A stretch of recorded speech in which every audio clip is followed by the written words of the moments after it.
I don't know, Bo, are you a big cold front guy or not? I like cold fronts. Yeah, yeah. Yeah. I'm probably because I've killed some bucks on it, but I'm just a huge proponent. I'm not saying it's like the full reason deer are getting up on their feet earlier, but I think I've always just seen some more activity on those days. And people always say it's like, oh, that's just because you're in the woods those days. But I hunt the other days as well, and I'm not seeing nearly the activity, and neither are the trail cameras. But yeah, cold front. What we're looking for is maybe a wind switch, like a south to north would be awesome. Maybe some precip, and then I don't know, like if you have it can still be 90s in September in Nebraska during those weeks. So if you have like a 60 or 70 degree day, that would absolutely do it. So. Yeah, oh man, I'm glad you said the wind switch. That can be helpful, kind of changing things up a little bit. If you get like a midday switch where it's got to change their bedding, they're a little uncomfortable where they're at, and even like at least for me, I love even before like the day leading up for a cold front coming in. Those winds start to pick up a little bit. You kind of have that feeling in the air, but it still might be hot. I feel like even that can get those deer going. But man, if anybody tells me that weather doesn't affect them, I just don't believe it, because like, another example, last year when I was hunting in Pennsylvania, now when I had my other job, I didn't hunt nearly as much other than weekends in October. Well, the last 3 years I've been able to hunt most of the month of October, so I've got to see the changes and the swings.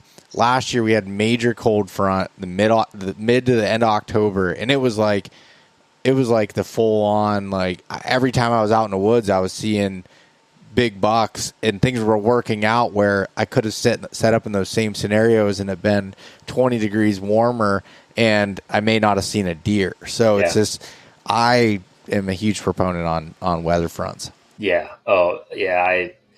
I live and die by them, and I mean those, even like let's say the first 6 weeks of season, both Kansas and Nebraska, so leading up to mid-October, I mean, I have it written down here on my notepad. It's like just patience kills, like just waiting for that right time. And I know like the trip that you're going to be on, like we've got 5 days, so we're going to be speeding things up a little bit. But I think that also applies to a shorter hunt, just working your way in slowly.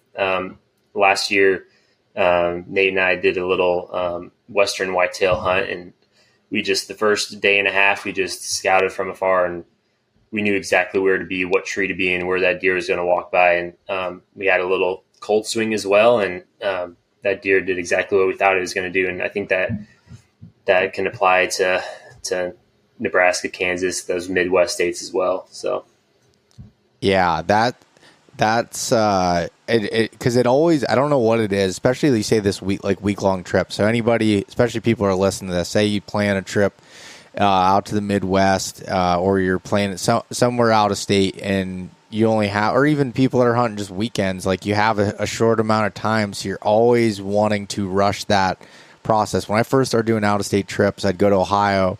I guess it was almost 15 years ago now, but I'd start going there, and I'd want to be in a tree right away because I felt like I was wasting time if I wasn't in a tree. But the thing was, I didn't know the area, or I've never spent any time there. So just because I found the first scrape and I set up on it didn't mean I was in the best spot. And I ended up wasting, multiple days of not seeing anything. And then all of a sudden I walk another 100 yards. I was like, dang, this was the spot I needed to be at. And I just missed this, potential window.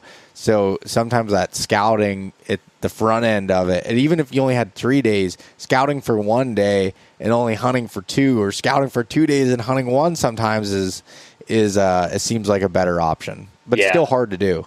Right. Yeah. I mean, same with us. Like we probably not wasted, but like just ruined hunts for years by just getting wanting to be in that tree stand when we would have probably actually killed sooner if we didn't hunt sooner. So it's like we're going to be kind of weighing that the week we're together for sure. Yeah, that's I'm really interested in learning from you guys and kind of how that scouting side of things and being patient, because I feel like one of my strengths is patience, but it's in a different way where typically if I'm hunting these areas that I know are lower deer densities or places that are extremely thick, that I need to sit in the same spot for multiple days. And I can do that, and I can sit all day, do that. But when it comes to pushing in and wanting to be there, it's really tough. And I think I've learned it the last few years doing spot and stalk hunts out west for elk and mule deer of like, all right, just because you can see that elk bedded there doesn't mean you should run in and kill them. Because, okay, we've got the sun and shade and the thermals are all up. Let's let them daytime winds kind of get consistent. And then let's move in and try to shoot that bull. And that took me multiple times of messing up to learn that. And it's hard because you can see it. Or you say the same thing with whitetail. You have this idea of where they're coming out at, but you don't really know. But if you don't mess it up, that it can be an opportunity there. Now, maybe that changes a little bit if you're on like a highly pressured place of like, hey, maybe I need to strike while the iron's hot and have some hope that comes into it.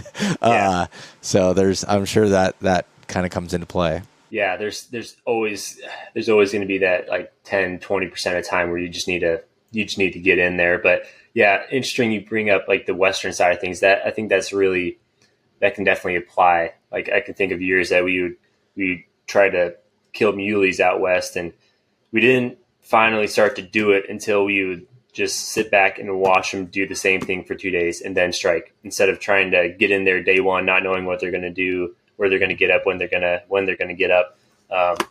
Just sitting back majority of the time is going to just give you the intel you need. Hey guys, thanks so much for listening. If you enjoyed this conversation, share it with your buddies. Leave us a rating, a review, and subscribe. If you want to check out more content like this, there's plenty in the links below. We truly appreciate having you guys along with us.